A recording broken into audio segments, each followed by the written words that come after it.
ಕುಂನ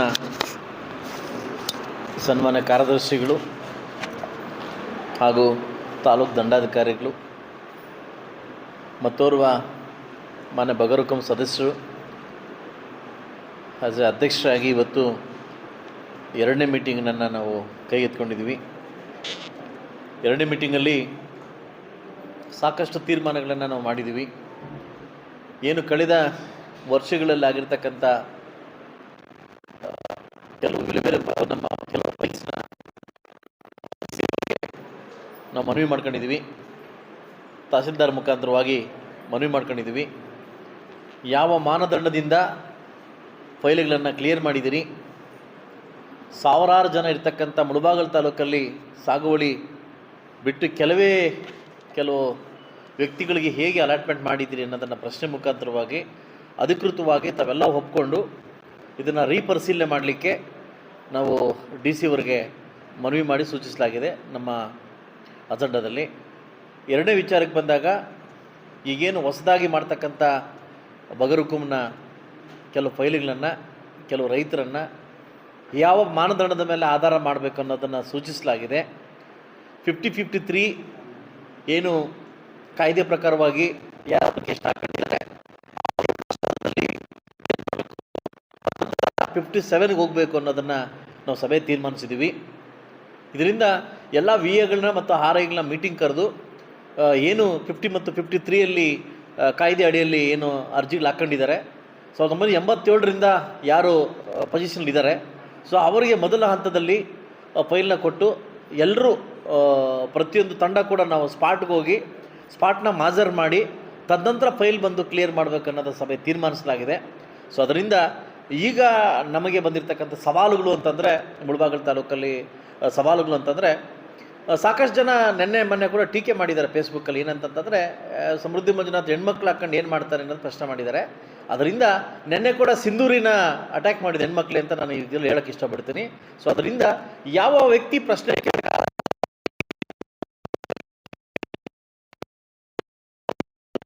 ಎಷ್ಟು ಕೆರೆ ಅಂತ ಗೊತ್ತಿದೆಯಾ? ಇಲ್ಲಿ ಮುಳಬಾಗಿಲು ತಾಲೂಕು ಸಾಕಷ್ಟು ಜನಕ್ಕೆ ಒಂದು ಪ್ರಶ್ನೆ ಕೇಳ್ತೀನಿ, ಮುಳಬಾಗಿಲು ತಾಲೂಕಿನ ಎಷ್ಟು ಕೆರೆ ಅಂತ ಗೊತ್ತಿಲ್ಲ. ಸುಮ್ಮನೆ ಗಾಳಿಯಲ್ಲಿ ಗುಂಡಾಡ್ಸ್ತಕ್ಕಂಥ ಒಂದು ಕರ್ತವ್ಯನ ಕೆಲಸ ಮಾಡ್ತಾ ಇದ್ದಾರೆ. ಈಗಾಗಲೇ ಮುಳಬಾಗಿಲು ತಾಲೂಕಿಗೆ ನಾವು ಸರ್ಚ್ ಮಾಡಿದ್ವಿ, 803 ಕೆರೆ ಇದ್ದಾವೆ. ಆಶ್ಚರ್ಯ, 803 ಕೆರೆ ಇದೆ. ಸೊ ಅದರಲ್ಲಿ ಬಂದುಬಿಟ್ಟು ZP ಕೆರೆ 548, MI 55, ಇತರೆ CMCಗೆ ಬಂದು 6ರಿಂದ 8 ಕೆರೆಗಳನ್ನು ನಾವು ಗುರುತಿಸಿದ್ವಿ. ಈ ಕೂಡಲೇ ಸುಮಾರೊಂದು 70ರಿಂದ 75 ಕೆರೆಗಳಿಗೆ ತೆರವುಗೊಳಿಸ್ತಕ್ಕಂಥ ಕಾರ್ಯಕ್ರಮ ನಮ್ಮ ಹೆಣ್ಮಕ್ಳು ಮಾಡಿದ್ದಾರೆ, ಧೈರ್ಯ ಮಾಡಿದ್ದಾರೆ. ಇದಕ್ಕೆ ನಾನು ಮೆಚ್ಚುವಂಥ ಕಾರ್ಯಕ್ರಮ ಮಾಡಬೇಕು. ಇದು ನಾವು ಹೇಳಿದ ತಕ್ಷಣವೇ ಅರ್ಜಿಲಿ ಬಂದಿದ ತಕ್ಷಣ ನಾವು ಕಾರ್ಯಾಚರಣೆಗೆ ನಾವು ಮುಂದೋಗಿದ್ವಿ. ವಿತಿನ್ 8 ಡೇಸ್ ಒಳಗಡೆ ನಿಮಗೆ ಎಲ್ಲ ಲಿಸ್ಟ್ ಕೊಡ್ತೀವಿ, ಯಾವ್ಯಾವ ಕೆರೆನ ಒತ್ತುವರಿ ಮಾಡಿದ್ದೀವಿ ಅಂತ ಕೊಡ್ತೀವಿ.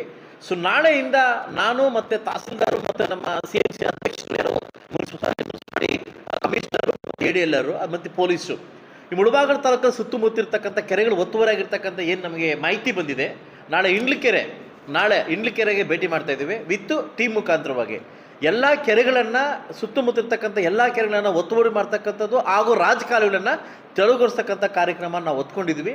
ಖಂಡಿತವಾಗ್ಲೂ ಕೆಲವೇ ದಿನಗಳಲ್ಲಿ ನಾವು ನಾಗರಿಕರಿಗೆ ಏನು ನೀವು ಅಹವಾಲನ್ನು ನಾವು ಕೊಟ್ಟಿದ್ದೀರಿ ಅದನ್ನು ನಾವು ಸ್ವೀಕಾರ ಮಾಡಿದ್ವಿ. ಕೆಲವೇ ದಿನದಲ್ಲಿ ಅದಕ್ಕೆ ಉತ್ತರ ಕೊಡೋಕ್ಕೆ ನಾವು ಇಡೀ ತಂಡ ರೆಡಿಯಾಗಿದ್ದೀವಿ.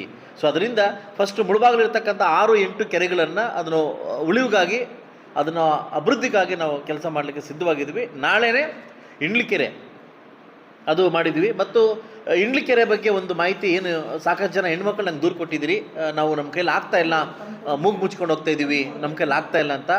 ಸೊ ಅಂಥವುದನ್ನು ಈ ಕೂಡಲೇ ಏನು ಈ ಕೋಳಿ ಮತ್ತು ಏನು ಕಟ್ ಮಾಡ್ತಕ್ಕಂಥ ಈ ಕಟಾವುಗಾರರಿದ್ದಾರೆ ಇವ್ರನ್ನ ಮೀಟಿಂಗ್ ಕರೆದಿದ್ದೀನಿ. ಕರೆದ್ಬಿಟ್ಟು ಅವ್ರಿಗೊಂದು ಜಾಗ ಕೊಟ್ಟು ಅಲ್ಲಿ ಮಾತ್ರ ಅದು ವೇಸ್ಟ್ ಆಗಬೇಕು, ಕೆರೆಯಲ್ಲಿ ಹಾಕಂಗಿಲ್ಲ, ಅದನ್ನು ಸೂಚನೆ ಮಾಡ್ತಾಯಿದ್ದೀವಿ. ಅದು ಕೂಡ ನಾಳೆ ಅದನ್ನು ಬಗೆಹರಿಸ್ತೀನಿ ಅಂತ ಹೇಳ್ತಾ ಇವತ್ತಿನ ಕಾರ್ಯಕ್ರಮಕ್ಕೆ ಎಲ್ಲ ನನ್ನ ಬಗರುಕುಂನ ಸದಸ್ಯರು ಹಾಗೂ ನಮ್ಮ ಕಾರ್ಯದರ್ಶಿಗಳಾಗಿರ್ತಕ್ಕಂಥ ಈ ಕಾರ್ಯಕ್ರಮ ಬಂದು ಸಕ್ಸಸ್ ಮಾಡಿಕೊಟ್ಟಿದ್ದಾರೆ. ಸೊ ಅದರಿಂದ ಮಾಧ್ಯಮ ಮುಖಾಂತರವಾಗಿ ತಮ್ಗೆ ಹೇಳ್ತೀನಿ, ದಯವಿಟ್ಟು ಯಾವುದೇ ಬಲಾಢ್ಯ ಕೆರೆ ಒತ್ತುವರಿ ಮಾಡ್ಕೊಂಡಿದ್ರೆ ಖಂಡಿತವಾಗ್ಲೂ ಅವನ್ನ ಬಿಡಲ್ಲ. ಅದು ಯಾವುದೇ ಪಕ್ಷದವನಾಗಿದ್ರು ಕೂಡ, ಯಾವುದೇ ಒಂದು ಇದರಲ್ಲಾಗಿದ್ದು ದೊಡ್ಡ ವ್ಯಕ್ತಿ ಆದರೂ ಕೂಡ ಅವ್ರನ್ನ ಬಿಡ್ತಕ್ಕಂಥ ಪ್ರಶ್ನೆ ಇಲ್ಲ. ಈಗಾಗಲೇ ಹೆಣ್ಮಕ್ಳ ತಂಡ ಹೊರಟಿದೆ. ದಯವಿಟ್ಟು ಕೇಳುವ ಮಾತಾಡೋದನ್ನು ಕೆಲವರು ಬಿಡಬೇಕಾಗುತ್ತೆ. ಹಾಗೂ ಕೆಲವು ಸಂಘಟನೆಗಳು, ದಯವಿಟ್ಟು ಎಲ್ರಿಗೂ ಹೇಳ್ತಾ ಇಲ್ಲ, ಕೆಲವು ಸಂಘಟನೆಗಳು ಆಗಿ ಹೋಗಿ ಈ ಗಂಗಮ್ಮನ ದಾರಿ ಅಂದಂಗೆ ಬರೀ ಮುಳಬಾಗಿಲು ತಾಲೂಕಿಗೆ ಬರ್ತಾವ್ರೆ. ಅದೇನಂತ ಗೊತ್ತಿಲ್ಲ. ಸೊ ಅದರಿಂದ ಸ್ಪಷ್ಟವಾಗಿದ್ದೀವಿ, ಸ್ವಚ್ಛವಾಗಿದ್ದೀವಿ. ಆಗಲೇ ಕೂಡ ನಾನು ಕೂಡ ಅಧಿವೇಶನದಲ್ಲಿ ಮಾತಾಡತಕ್ಕಂಗೆ ನಾನು ಉತ್ತರ ಕೂಡ ಬಂದಿದೆ. ಈಗಾಗಲೇ ನನಗೆ ಎಷ್ಟು ಕೆರೆ ಇದೆ ಅಂತ ಕೂಡ ಬಂದಿದೆ, ಎಲ್ಲ ಲೆಕ್ಕ ಮಾಡಿಕೊಟ್ಟಿದ್ದಾರೆ, ತಮ್ಗೆ ಗೊತ್ತಿರಲಿ. ಸೊ ಅದರಿಂದ ಮುಂದಿನ ದಿವಸಗಳಲ್ಲಿ ಆದಷ್ಟು ಬೇಗ ಇದು ಕಾರ್ಯಾಚರಣೆಗೆ ನಮ್ಮ ತಂಡ ಮುಂದೋಗ್ತೀವಿ.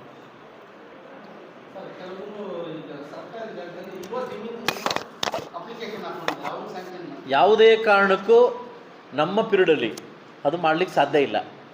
ಓಕೆ, ಮಾಡಲಿಕ್ಕೆ ಸಾಧ್ಯ ಇಲ್ಲ. ಯಾವ ಮಾನದಂಡದಿಂದ ಮಾಡಬೇಕು ಅನ್ನೋದು ಗೊತ್ತಿದೆ. ಕೆಲವು ಫಾರ್ ಎಕ್ಸಾಂಪಲ್ ನೆನ್ನೆ ನನಗೆ ಒಂದು ದಾಖಲಾತಿ ಬಂದಿದೆ. ಮನೆಗೆ ನನಗೆ ಸ್ಪೀಡ್ ಪೋಸ್ಟರ್ ಒಂದು ದಾಖಲಾತಿ ಕಳಿಸಿದ್ದಾರೆ.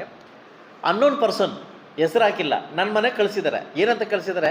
14 ಎಕರೆ 30 ಗುಂಟೆ 14 ಎಕರೆ 30 ಗುಂಟೆ ದುಗ್ಸಂದ್ರ ಹೋಬಳಿದಲ್ಲಿ ಒಂದು ವ್ಯಕ್ತಿಗೆ ಅಲಾಟ್ ಮಾಡ್ಕೊಂಡಿದ್ದಾರೆ. ಅಪ್ಪನಿಗೂ ಮಗನಿಗೂ ಇನ್ನೊಬ್ಬ ಮಗನಿಗೂ ಮಾಡಿಕೊಟ್ಟಿದ್ದಾರೆ. 14 ಎಕರೆ 30 ಗುಂಟೆ ನನ್ನ ಮನೆಗೆ ಸ್ಪೀಡ್ ಪೋಸ್ಟ್ ಬಂದಿದೆ. ನನಗೆ ಕೇಳಿ ಬೆಳಗ್ಗೆ ಬಂದು ಚೆಕ್ ಮಾಡಿದ್ರೆ ನನಗೆ ಆಶ್ಚರ್ಯ ಆಗ್ತಾಯಿದೆ. ಅಂದರೆ ಉಳಿದ ಕಮಿಟಿ ಏನಿತ್ತು, ಲಾಸ್ಟ್ ಕಮಿಟಿ ಏನಿತ್ತು, ಯದ್ವಾ ತದ್ವಾ ಯಾವ ಲೆವೆಲ್ ಮಾಡಿ ಹೋಗಿದ್ದಾರೆ ಅಂತ ಎಲ್ಲ ದಾಖಲಾತಿಗಳನ್ನು ಮಾನ್ಯ ಜಿಲ್ಲಾಧಿಕಾರಿಗಳಿಗೆ ನಾವು ಇಲ್ಲಿಂದ ಸಲ್ಲಿಸ್ತಾ ಇದ್ದೀವಿ. ಮರುಪರಿಶೀಲನೆ ಮಾಡಿ ಇವರಿಗೆ ನೀಡಬೇಕಂತ ಕೇಳ್ತೀವಿ. ಇಲ್ಲ ಇಲ್ಲ ಇಲ್ಲ, ಅದು ಮಾಡಿದರೆ ಎನ್ಕ್ವೈರಿಗೆ ಹಾಕಿದ್ದೀವಲ್ಲ. ಈಗ ಅದನ್ನೇ ಹೇಳ್ತಾ ಇದ್ದೀನಿ. ನಾವು ಎಲ್ಲ ಫೈಲ್ ತರಿಸ್ಕೊಂಡಿದ್ದೀವಿ. ಯಾವುದೇ ಕಾರಣಕ್ಕೂ ಇಂಥದ್ದು ಮಾಡೋಕ್ಕೆ ನಾನು ರೆಡಿ ಇಲ್ಲ.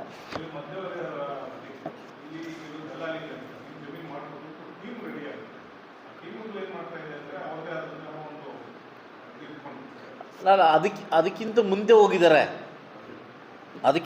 ಹೋಗಿದ್ದಾರೆ. ಬೆಳಗ್ಗೆ 8 ಗಂಟೆಗೆ ಬಂದು ನಾನು ಊರುಕುಂಟು ಮಿಟ್ಟೂರು ಮತ್ತು ನಾನು ಆವಣಿ ಪಂಚಾಯತಿಗೆ ಹೋಗಿದ್ದೆ. ಟ್ರ್ಯಾಕ್ ಪಾಟನ್ ಟಿ ಶರ್ಟಲ್ಲಿ ಹೋಗಿದ್ದೆ.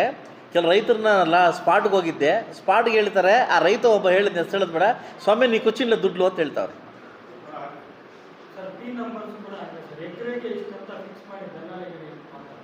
ಅದನ್ನು ಮೇಯ್ನು ನನ್ನ ತಹಸೀಲ್ದಾರ್ ಅವ್ರಿಗೆ ಹೇಳಿದ್ದೀನಿ. 2 ಇಲ್ಲಿ ತಿಮಿಂಗ್ಲ ಇನ್ನೂ ಬದುಕಿದ್ದಾವೆ. ಬಹುಶಃ 2 ತಿಮಿಂಗ್ಲು ಇಲ್ಲಿ ಬದುಕಿದ್ದಾವೆ. ಆ ತಿಮಿಂಗ್ಲ ಇರೋ ತನಕ ಇದು ಕೆಲಸ ಮಾಡೋಕ್ಕೆ ಸಾಧ್ಯ ಆಗಲ್ಲ. ಆದಷ್ಟು ಬೇಗ ಇವತ್ತು ಸಾಯಂಕಾಲ ಅಥವಾ ನಾಳೆ ನಾನು ಆದಷ್ಟು ಬೇಗ ನಾನು ಸಚಿವರನ್ನ ಮೀಟ್ ಮಾಡಿ ಆ ತಿಮಿಂಗ್ಲಗಳನ್ನ ಯಾವ ರೀತಿ ಹಿಡಿಬೇಕು ಅನ್ನೋದನ್ನು ನಾನು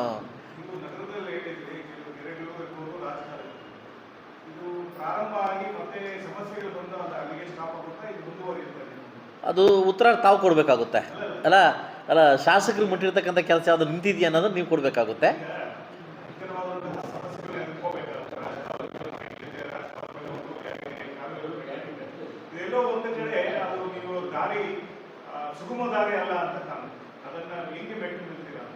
ಅಲ್ಲ, ನನಗೆ ಒಂದು ಹೇಳ್ತೀನಿ, is A good name the more risk. ಒಳ್ಳೆ ಹೆಸರು ಬರಬೇಕಾದ್ರೆ ರಿಸ್ಕ್ ನಾವು ತೊಗೊಳ್ಳೇಬೇಕು. ಸುಮ್ಮನೆ ಕೂತ್ರೆ ಏನೂ ಬರಲ್ಲ.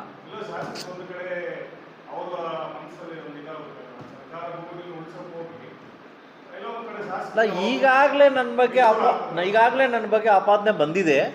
ಈಗಾಗಲೇ ಯಾರೋ ಒಬ್ಬರು ಹೇಳಿದ್ದಾರೆ, ನನ್ನ ಮೇಲೆ ಸವಾಲಾಗಿ ಕೇಳಿದ್ದಾರೆ. ಏನಂತಂದರೆ, ಕಳೆದ ಬಗರು ಕಮಿಟಿ ತೆಗೆದ್ರೆ ಶಾಸಕರು ತೆಗಿತೀವಿ ಅಂತ ಹೇಳಿದ್ದಾರೆ. ನಂದು ತೆಗಿತಾರಂತೆ. ನಾನು ಸ್ವಾಗತವನ್ನು ಬಯಸ್ತೀನಿ. ನಾನು ತೆಗಿಯಂಗಿದ್ರೆ ಸ್ವಾಗತವನ್ನು ಬಯಸ್ತೀನಿ. ನಾನು ಮುಳಬಾಗಲ್ ತಾಲೂಕಲ್ಲಿ ಏನಾದರೂ ಸರ್ಕಾರ ಭೂಮಿಯನ್ನು 1 ಇಂಚು ನಾನು ತೊಗೊಂಡಿದ್ರೆ ಶಾಸಕ ಸ್ಥಾನಕ್ಕೆ ಇವತ್ತೇ ರಾಜೀನಾಮೆ ಕೊಡ್ತೀನಿ. ನಾನು ಇಂಥ ಬದುಕಲಿಕ್ಕೆ ಮುಳಬಾಗಲ್ ನಾನು ಬಂದಿಲ್ಲ. ಇದು ನೇರವಾಗಿ ಚಾಲೆಂಜ್ ಹಾಕಿದ್ದಾರೆ ಒಬ್ಬರು. ಏನಂತಂದರೆ ತೆಗಿತೀನಂತ. 110% ನಾನು ಸವಾಲು ಹಾಕ್ತೀನಿ. ಒಂದು ಗುಂಟೆ ಜಮೀನನ್ನು ನಾನು ಏನಾದರೂ ಒತ್ತುವರಿ ಮಾಡ್ಕೊಂಡಿದ್ರೆ, ನನ್ನ ಜೊತೆ ಇದ್ದರೆ ನಾನು ಹೇಳ್ತೀನಿ, ಇವತ್ತೇ ಶಾಸಕ ಸ್ಥಾನಕ್ಕೆ ನಾನು ರಾಜೀನಾಮೆ ಕೊಡೋಕ್ಕೆ ರೆಡಿ ಇದ್ದೀನಿ ನಾನು. ಅದೇ ನೇರವಾಗಿ ನನ್ನ ಹತ್ರ ಮಾತಾಡ್ಬೋದಲ್ಲ. ಏನಂತ ನಾವು ಮಾಡಿದ್ದೀವಿ ಅಂತ ಒಪ್ಕೊಂಬೋದಲ್ಲ. ಅದು ಬತ್ತು ಉಳಿದ ಎಲ್ಲ ಇವರಿಗೆ ಫೋನ್ ಮಾಡಿ ಬೆದರಿಕೆಗಳಾಗ್ತವ್ರೆ. ಇಂಥ ಬೆದರ್ತಕ್ಕಂಥ ವ್ಯಕ್ತಿ ನಾನಲ್ಲ. ಅದು ತಮಗೂ ಗೊತ್ತಿದೆ, ಆಯ್ತಲ್ವಾ? ಖಂಡಿತವಾಗ್ಲೂ ನಾವೇನು ಮುಂದೆ ಹೋಗಿದ್ದೀನಿ ನೋಡಿ, ನನಗೆ ಆಶ್ಚರ್ಯ. ನಾನು ಲಾಸ್ಟ್ ಟೀಮ್ ಹೋದಾಗ 803 ಕೆರೆ ಇದೆ ಮುಳಬಾಗ್ಲಲ್ಲಿ. ಎಷ್ಟು ಕೆರೆ? 803 ಕೆರೆ ಇದೆ. ಎಷ್ಟು ಕೆರೆಗಳು ನಾಪತ್ತಾಗಿದ್ದಾವೆ. ಈ ಬೆಂಗಳೂರು ಬರ್ತಕ್ಕಂಥ ಬಲಾಢ್ರು 3 ಎಕರೆ 7 ಎಕರೆ ತಗೊಳ್ಳೋದು, ವಿತ್ ಕಾಂಪೌಂಡ್ ಬಂದು ಕೆರೆ ಹಾಕ್ಕೊಳ್ಳೋದು. ನೋಡಿ, ಒಂದು ವಿಷಯ ಹೇಳ್ತೀನಿ, ಇದಕ್ಕೆ ಸಾಥ್ ಬಂದು ಮನೆಗಳ್ರು. ಆಚೆ ಕಳ್ಳರನ್ನ ಕಂಡಿಡ್ಬೋದು, ಮನೆ ಇರ್ತಕ್ಕಂಥ ಕಳ್ಳರು ಕಂಡಿಡಿಯೋಕ್ಕಾಗ್ತದಾ? ಇವತ್ತು ಅವ್ರಿಗೆ ಸಾಥ್ ಕೊಡ್ತಾ ಇದ್ದಾರೋ ನಮ್ಮ ಅಧಿಕಾರಿಗಳು. ನಾನು ಅದನ್ನೇ ಇಷ್ಟೊತ್ತು ನಮ್ಮ ತಹಸೀಲ್ದಾರ್ಗೆ ಹೇಳಿದ್ದೀನಿ, ಫಸ್ಟು ಸುತ್ತಮುತ್ತ ಇರ್ತಕ್ಕಂಥ ಅಧಿಕಾರಿಗಳು ಫಸ್ಟ್ ಭದ್ರ ಮಾಡ್ಕೊಳ್ಳಿ. ಇವತ್ತು 13 ವರ್ಷ 14 ವರ್ಷ 8 ವರ್ಷ ಇರ್ತಕ್ಕಂಥ ಫಸ್ಟ್ 6 ಇಲ್ಲಿಂದ ಅವ್ರು ಸನ್ಮಾನ ಮಾಡಿ ಕಳಿಸ್ಕೊಡ್ಬೇಕು ಅಂತ ಕಾರ್ಯಕ್ರಮ ಇಡೀ ಲೆಟ್ರ್ ಬರೀತಾ ಇದ್ವಿ. ಅವ್ರು ಏನು ಮಾಡಬೇಕು ಸನ್ಮಾನ ಮಾಡಿದ್ರೆ ಕಣ್ಣು ಹೊಸಬು ಬಂದರೆ ಇವೆಲ್ಲ ಹೊಡಿತವೆ.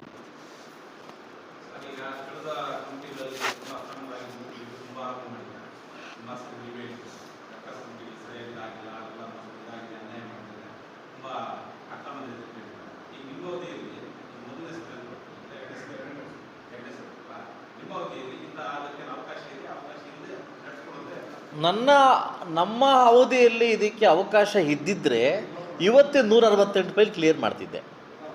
ನಾವು ಪ್ರೆಸೆಂಟ್ 168 ಫೈಲ್ಸ್ ಕ್ಲಿಯರ್ ಮಾಡ್ತಾ ಇದೆ.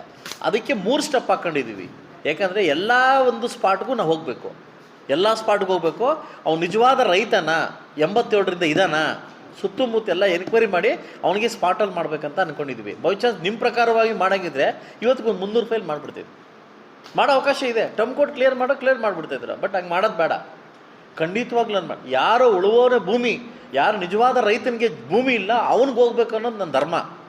ಬಹುಶಃ ಈ ಸದಸ್ಯರೆಲ್ಲರೂ ಒಪ್ಕೊಂಡಿದ್ದಾರೆ, ಅದೇ ಥರ ಹೋಗ್ಬೇಕಂತ ಒಪ್ಕೊಂಡಿದ್ದಾರೆ.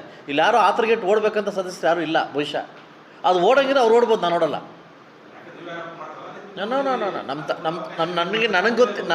ನನಗೆ ಗೊತ್ತಿರೋ ಪ್ರಕಾರವಾಗಿ ನಮ್ಮ ತಹಸೀಲ್ದಾರ್ಗೂ ಅಷ್ಟು ಓಡಬೇಕಂತ ಪರಿಸ್ಥಿತಿ ಇಲ್ಲ, ನನಗೂ ಓಡಬೇಕಂತ ಪರಿಸ್ಥಿತಿ ಇಲ್ಲ.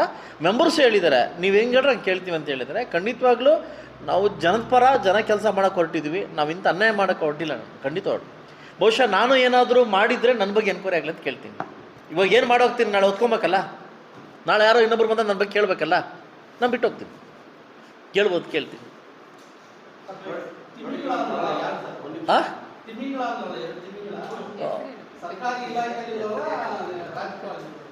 ಸರ್ಕಾರಿ ನಮ್ಮ ಮನೆಗಳ್ರು ನಾನು ಅವಾಗಲೇ ಹೇಳ್ತೀನಿ, ಆಚೆ ಕಳ್ಳರನ್ನ ಹಿಡಿಬೋದು ಈಸಿಯಾಗಿ, ಮನೆಗಳ್ರು ಹಿಡೋಕ್ಕಾಗಲ್ಲ. ಮನೆಗಳ್ರಿಂದನೇ ಇವತ್ತು ಇಷ್ಟೊಂದು ಬಲಾಢ್ರು ಬರ್ತಾ ಇರೋದು. ರಾಜಕಾಲ ಒತ್ತುವರಿ ಆಗಿರ್ತಕ್ಕಂಥದ್ದು, ಜಮೀನು ಒತ್ತುವರಿ ಆಗಿರ್ತಕ್ಕಂಥದ್ದು, ಪಿ ನಂಬರ್ ಒತ್ತುವರಿ ಆಗಿರ್ತಕ್ಕಂಥದ್ದು, ಈ ಬಗರುಕವನ್ನ ಫೈಲ್ ರೆಡಿ ಮಾಡ್ತಾ ಇರ್ತಕ್ಕಂಥದ್ದು ಇಲ್ಲೇ ಇದ್ದಾರೆ, ನಮ್ಮ ತಾಲೂಕಲ್ಲಿ ಇದ್ದಾರೆ, ನಮ್ಮ ಆಫೀಸಲ್ಲಿ ಇದ್ದಾರೆ. ಅದಕ್ಕೆ ನಮ್ಮ ತಹಸೀಲ್ದಾರ್ರಿಗೆ ಹೇಳ್ತಿದ್ದೀನಿ, ಅದ್ರಲ್ಲಿ ಭಾರಿ ಕೇರ್ಫುಲ್ ಆಗಿರಿ, ಭಾರಿ ಎಚ್ಚರಿಕೆಯಿಂದಿರಿ ಅಂತ ಹೇಳ್ತಿದ್ದೀನಿ. ಅವ್ರು ತೊಲಗೋ ತನಕ ಈ ಪಾಪ ಮುಗ್ದಿದ್ದಲ್ಲ, ಈ ಪಾಪ ಹೊತ್ಕೊಂಡು ಹೋಗ್ತಾ ಇರಬೇಕು. ಶಾಸಕನಾಗ ನೀವು ಏನು ಮಾಡೋಕ್ಕಾಗಲ್ಲ, ಪಾಪ ಹೊತ್ಕೊಂಡು ಹೋಗ್ಬೇಕಷ್ಟೇ. ನಾವು ಎಲ್ಲಿಂದನೋ ನಮ್ಮ ಊರಿಗೆ ಬಂದಿದ್ದೀವಿ, ಒಳ್ಳೆ ಕೆಲಸ ಮಾಡ್ಬೇಕಂತ ನಾವಿದ್ದೀವಿ, ಅದನ್ನು ಹೊತ್ಕೊಂಡು ಹೋಗಿ ನಾವು ರೆಡಿ ಇಲ್ಲ. ಇದನ್ನು ಹಳೇದು ಪರಿಶೀಲನೆ ಆಗಲಿ, ಮೂರನೇದು ಬಂದು 53 ಅಪ್ಲಿಕೇಶನ್ ವಿಲೇವಾರಿ ಆಗಲಿ, ಫಸ್ಟ್ ಆಗಲಿ. ಅವ್ರು ಅಳಬರಿದ್ದಾರೆ ಪಾಪ. ಅಳಬರಾದ್ಮೇಲೆ ನಾವು ಗುರುತಿಡ್ತೀವಿ ಫೈಲ್ಗಳನ್ನ. ನಾವು ಇಂಥವ್ರ ಫೈಲ್ ಸೂಚನೆ ಮಾಡಿ ಇಂಥವ್ರಿಗೆ ಸ್ಪಾಟ್ಗೆ ಹೋಗಿ ಬಂದು ಇಂಥವ್ರು ರೆಡಿ ಮಾಡ್ಕೊಡ್ತೀವಿ. ನಮ್ಮ ಹತ್ರ 120-130 ಇದ್ದಾವೆ. 120-130 ಅಪ್ಲಿಕೇಶನ್ ನಮ್ಮ ಹತ್ರ ಇದ್ದಾವೆ.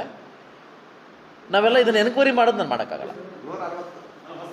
160 ಅಲ್ಲ, ನಮ್ಮ ಹತ್ರ 14,300 ಇದೆ ಸರ್. ಅದರಲ್ಲಿ ಹಂತಂತವಾಗಿ ಮಾಡ್ಬೇಕು, ಎಲ್ಲ ಮಾಡೋಕ್ಕಾಗಲ್ವಲ್ಲ. ನೆಕ್ಸ್ಟ್ ಮೀಟಿಂಗ್ ವಿ ಎ ಮತ್ತು ಆರ್ ಐ ಕರೆದು ಇಂಥ ಮಾನದಂಡದ ಮೇಲೆ 53 ರೆಡಿ ಮಾಡು ಅಂತ ಹೇಳ್ತೀವಿ ಸರ್. ಸರ್ಕಾರ ಆದೇಶದ ಮೇಲೆ ನಾವು ಕಾಯ್ಬೇಕಾಗ್ತದೆ. ನಾವು ಎಷ್ಟು ಅಪೀಲ್ ಮಾಡ್ಕೊಂಡು ಮತ್ತೆ ರೆಕಾರ್ಡ್ ಮಾಡೋದು.